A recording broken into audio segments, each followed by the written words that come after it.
Welcome back. Carlos Tevez has caused a bit of a stir this morning. He's on the back page of The Sun, the start of his new column. How can Gary Neville be an England coach and a TV pundit? Carlos Tevez, in his own words, very, very critical of the former Manchester United defender this morning. He goes on to say, running a hotel, Gary, that will be no help to England.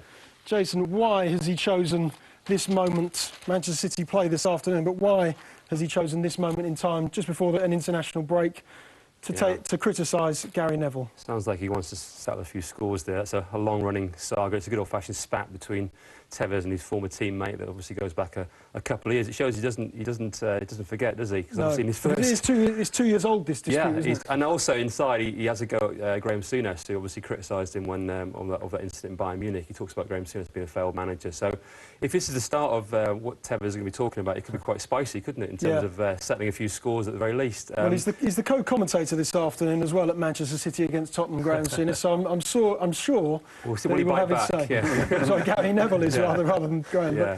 So Gary will have an opportunity this afternoon to talk about this dispute with Tevez, but he has been very critical of him. He's been very, very critical of him, and as I say, there's some bad blood between the pair of them, and certainly Tevez comes across as a man who probably gives a good grudge as much as anyone else, and I think there is an issue at the heart of it. I'm surprised Tevez made that the sort of central focus of his first piece in The Sun, which I think will be a regular series over the course of the year, but I'm just surprised that he's made Neville the focus now, although I do agree to a certain extent. I'm not sure. I have a slight issue with the whole TV pundit England coach thing. I mean, when he talked about Rio Ferdinand a few weeks ago on television before the selection of the last squad, I think that came a little bit of a shock to some people around Ferdinand who were surprised that actually they were hearing all this on television rather than actually a phone call to the player himself. But you have to say credit to Gary Neville. Absolutely. For doing that, because I mean that was the thing. That was the thing that people said, wasn't it? People said, "Oh, he won't be able to act as a pundit anymore because he'll be sanitised. He'll be, you know." And actually, that hasn't happened. And I think, look, in many ways, I guess this is a good column because it's exciting comment. But I mean, running a hotel, what's that got to do with anything? You know, I mean, is he not allowed to do anything else? Is he? It's not like he's going to be serving the drinks, is it? So, I mean, you know...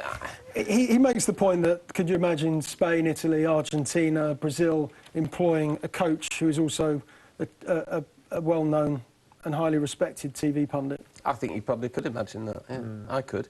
I think you're one or the other, personally. I think there are... Jason's right. There is an issue at the heart of it, at the heart of that headline. But so far, I think Gary Neville has negotiated it very well, and I think most people would agree that he has made a very good impression as an England coach. Still highly respected as an analyst on Sky.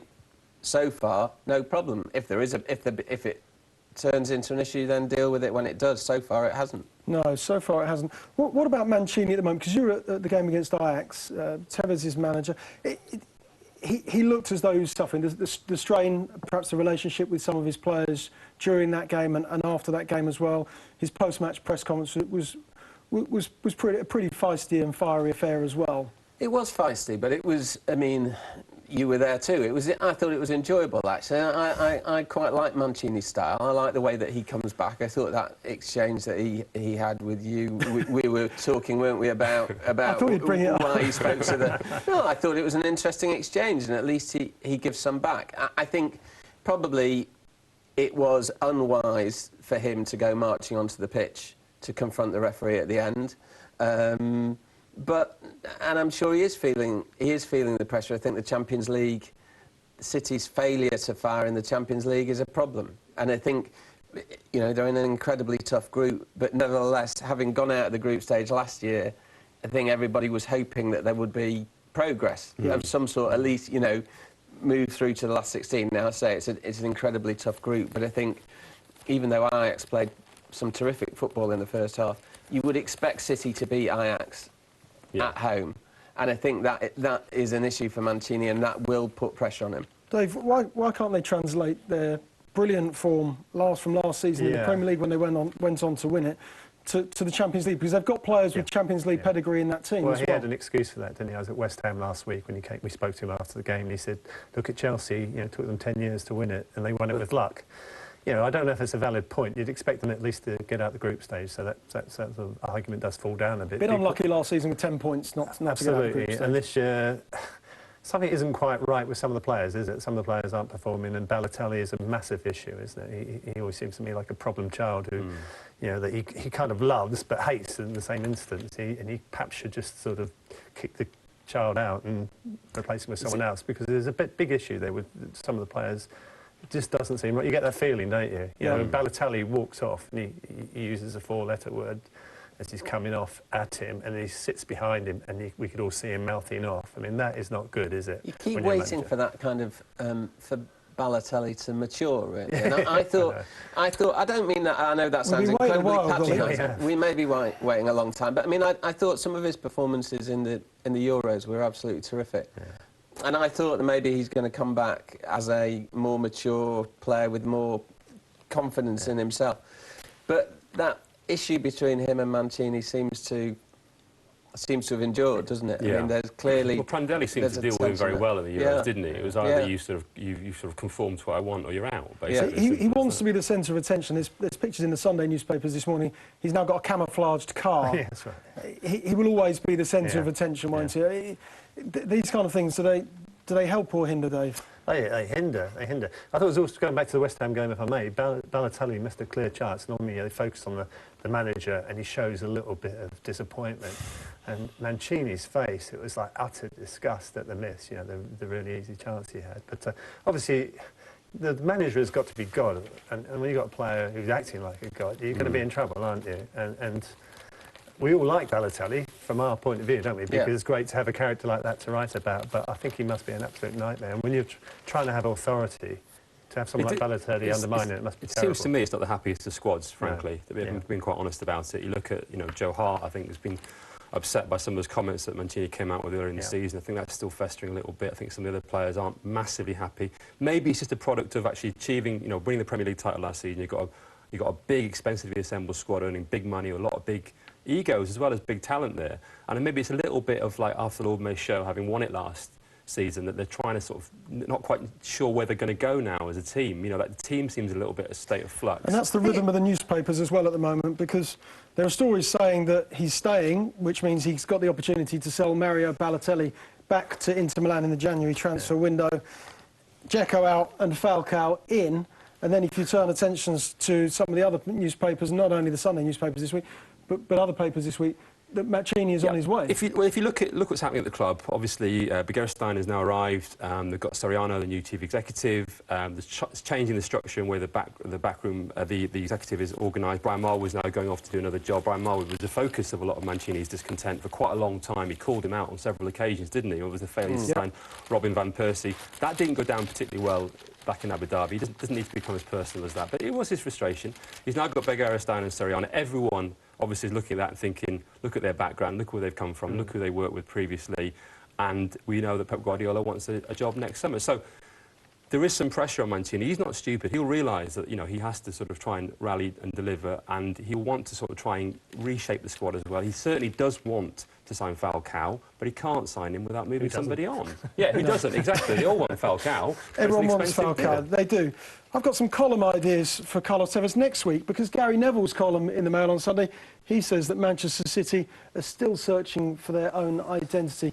Do you get the impression that that's right, Dave, that they are still trying to find a way of playing that suits the players that they've got, and try and establish a pattern that they'll be able to use and will be a long-lasting legacy to the Abu Dhabi owners? Well, look at the Chelsea dilemma. You know, Chelsea last season played a certain way. This season they're trying to reinvent themselves. There is a big emphasis now on not just winning, but winning with flair and style, doing it the Barcelona way, you know, to avoid getting the ex-Barcelona boss in, possibly. But you can't just do that overnight, can you? And players need to buy into it, and you need to also need to get a settled side, which is terribly, terribly difficult, isn't it? When you have all these egos, you've got to accommodate so many people.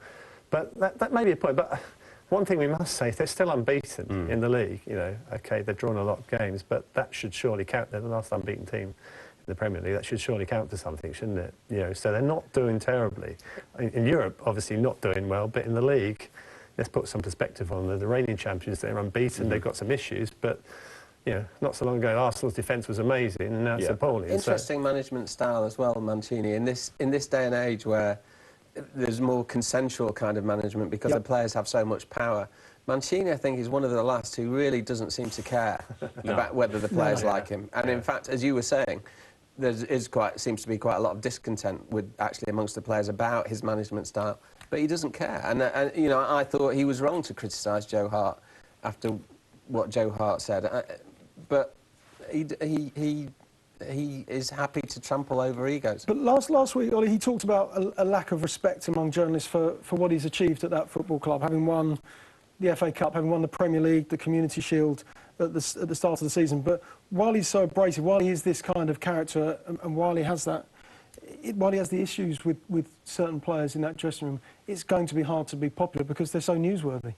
It's going to be hard to be popular, absolutely. I mean, I think he treats, he's fine with the press as far as I'm aware. But I mean, in terms of, you're right, there's going to be a drip of stories from agents and players against Mancini that are going to be prejudicial against him, I suppose. So it's going to be hard to be popular. I don't think there is a lack of respect towards him at all, actually. I think people have recognised his achievements, and he was rightly praised for winning the Premier League last season. I didn't think there is a lack of respect. I think there's a question mark over what's been achieved in Europe or not being achieved, and obviously with some of the issues around the club and the squad. But I think he himself, I mean, I totally agree with you. He clearly doesn't care what we really think about him, which is quite interesting that he then talks about a lack of respect, because that seems that somebody who's a little bit uncomfortable in his own skin at the present time. Yeah, I mean, he's been incredibly successful. A story by Steve Bates in The People this morning, Dave, that Mancini's got a get-out clause in his contract. That seems to suggest that Manchester City were protecting themselves in case they wanted to push the panic button within any time within that 5-year contract. A little bit vague, isn't it, as to what exactly happens, but it's 2-year get-out clause, isn't it, on both sides, Well, I'm surprised he agreed to it, to be honest, after winning the title. You'd have thought that'd be the last thing you'd agree to, so I'm not knocking Steve's story, but we all know that if Guardiola became available, no matter how well he's doing, Manchester City would be severely tempted. These sort of clauses, same with Chelsea. Yeah, these sort of clauses are more and more common, actually, in some of the bigger clubs. I know several other managers have got them, so it's not that unusual. And certainly he was talking to other clubs last season. The Monaco story is true. I mean, he was definitely talking to them. I think that's partly because and several others. That's partly because he wasn't sure he was going to stay. I think, frankly, he wasn't sure he was going to stay there. City insists, they've been consistent throughout, that Mancini's going nowhere, that he's safe, he's not under any pressure whatsoever. You just mentioned Guardiola. Surely with a manager with his success and his track record, Dave, that behind the scenes, that the question is being asked. He must be aware of this huge shadow of Guardiola, but I don't feel too... I think he's the sort of guy that, although he's under pressure now, he's going to get a great job somewhere else, isn't he?